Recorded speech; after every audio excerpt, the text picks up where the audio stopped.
all of the time what the apostles taught, they got it out of the Old Testament. Yes, sir. Now here Paul, he called him a king because he is a king. He got a small kingdom there in the middle of Rome, but it covers a wide area. He has wide dominion. His dominion really is all over the earth. Go ahead and read on. Middle of 36. Go ahead and read. And shall speak marvelous things against the God of gods. And he going to speak marvelous things against the God of gods. Go ahead and read. And shall prosper till the indignation be accomplished. Go ahead. For that is determined shall be done. Go ahead. Neither shall he regard the God of his fathers, nor the desire of woman. Now he's not going to regard the God of his fathers, nor will he regard the desire of women. Go ahead and read on. Nor regard any God, for he shall magnify himself above all. Now, this is the same thing Paul wrote, isn't it? Because he's going to magnify himself. When it says, oh, that means every God, right? Yes, now, skip down to, we're going to pick him up at verse 45. I just want you to see where his temple is going to be, because the book says he's going to sit in the temple of God and declare himself to be God. Go ahead and read. And he shall plant the tabernacles of his palace between the seas and the glorious holy mountain. Now, where's the glorious holy mountain? Everywhere I read is Jerusalem. Yes, sir. So now he's going to plant his tabernacles between the seas and the glorious holy mountain. Go ahead and read on. Yet he shall come to his end, and none shall help him. Well, Paul wrote the Lord was going to destroy him with the brightness of his coming, right? So we got it again. He going to come to his end, and ain't none going to help him. Now let's go into the 12th chapter, and I'm going to just show you what time we are dealing with so everybody will understand. Start reading at 12 and 1. Go ahead and read. And at that time shall Michael stand up, Go ahead and the read. great prince, which standeth for the children of thy people. And there shall be a time of trouble, such as never was since there was a nation, even to that same time. And at that time thy people shall be delivered, every one that shall be found written in the book. Now, wait a minute. He said there will be a time of trouble like never before shall ever be again, right? Yes, sir. That's the same thing Jesus said, right? So we understand clearly what time we are dealing with. We are dealing with the coming of the Lord. And he said, and at that time thy people shall be delivered, everyone that shall be found written in the book. Pray that you be found written in the book. Yes, sir. So you want to be delivered at this time. Go ahead and read on. 2. And many of them that sleep in the dust of the earth shall awake. Now it is taking it all the way to the resurrection. And you know what time the resurrection is going to happen? At the coming of the Lord. Yes, sir. So now the things, the same thing we've been reading starting in Matthew. Now we have taken it all the way to the coming of the Lord and of the resurrection. I'm going to put that up there too.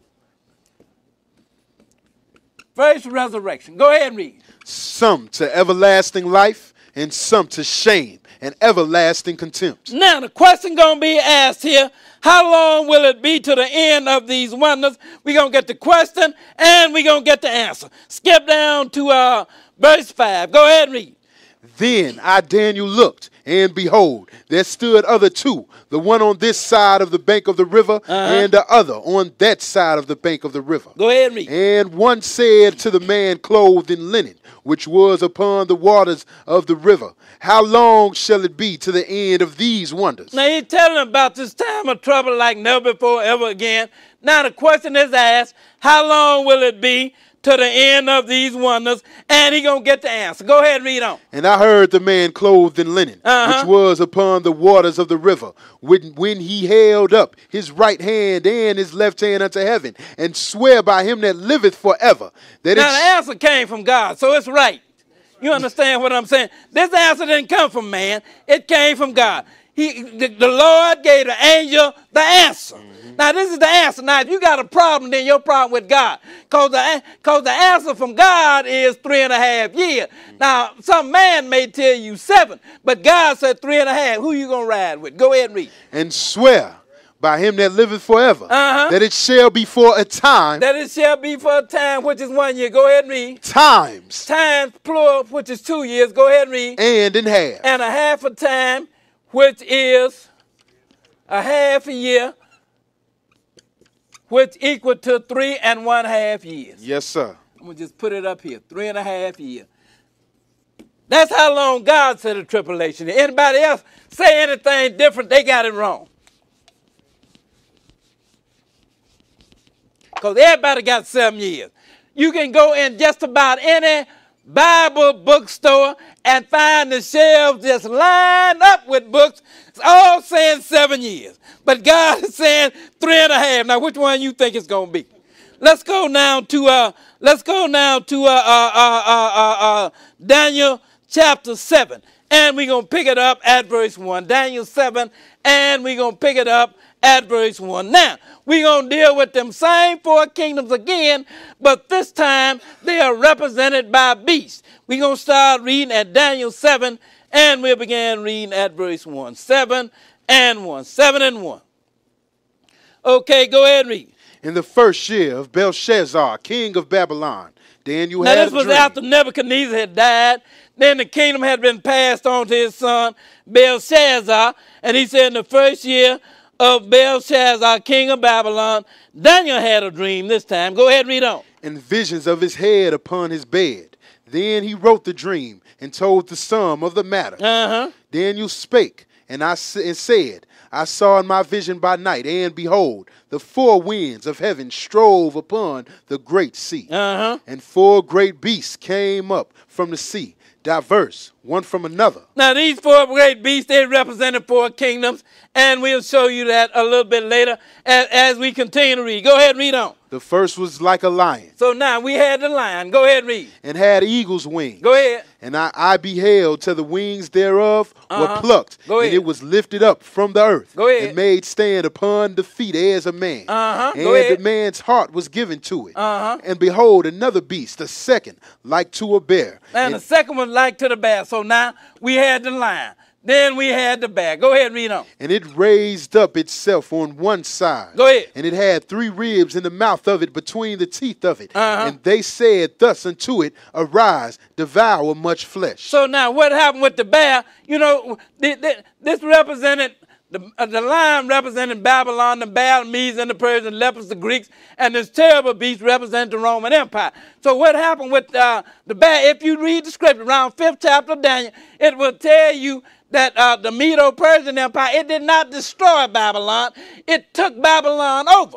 So now when it took Babylon over, that means you had the bear and the lion all in there together. Go ahead and read on. 6. After this I behold, and lo, another like a leopard. Now then you had the leopard, which represents the Greek Empire. You know, now the Greeks, they even though they fought back and forth with the Medo-Persian Empire, they did not destroy the Medes and the Persians. They just took away their dominion. You understand what I'm saying? Now they began to rule, so now what you had was all 3 in there together. Go ahead and read on. Which had upon the back of it 4 wings of a fowl. The beast had also 4 heads, and dominion was given unto it. After this I saw in the night visions, and behold, a 4th beast, dreadful and terrible. Now then you had the 4 beasts that was dreadful and terrible, and that was the Roman Empire.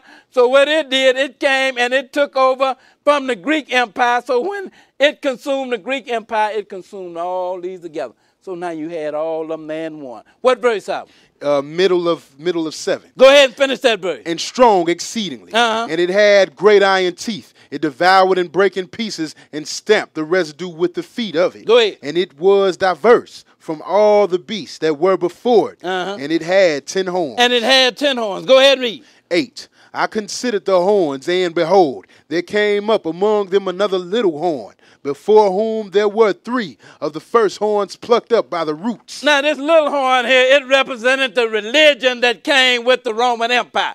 That is what it represents. So, you know, and all of the time, every time some radical rise up in the Middle East and start doing some crazy stuff, everybody want to point to them as being the Antichrist. But it's telling you where the Antichrist is coming from. It is coming out of the Roman Empire.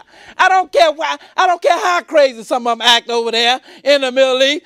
The Antichrist got to come out of the Roman Empire. Then it said it came with the last beast. Who was the last beast? The last beast is Rome, isn't it? So therefore that means that it had to come out of the Roman Empire. Go ahead and read on.